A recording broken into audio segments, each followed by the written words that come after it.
28 қазан Алтынай Жорабаеваның туған күні.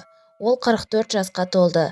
Әдетте сауық кештерінде, концерттерде жиі жүретін әнші биыл меншікті мерекесін қазіргі жолдасы мен 4 қызының ортасында тойлауды жөн көріпті.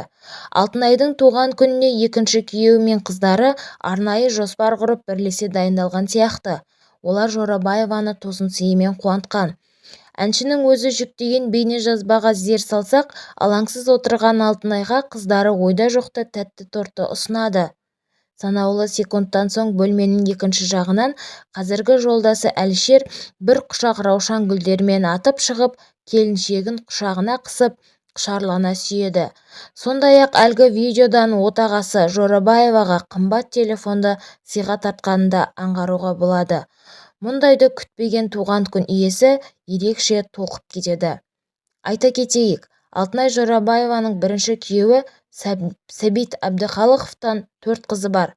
Танымал әнші балаларының әкесімен ажырасқаннан кейін Әлішер есімді азаматпен танысып, 2020 жылы екінші мәрте тұрмысқа шықты.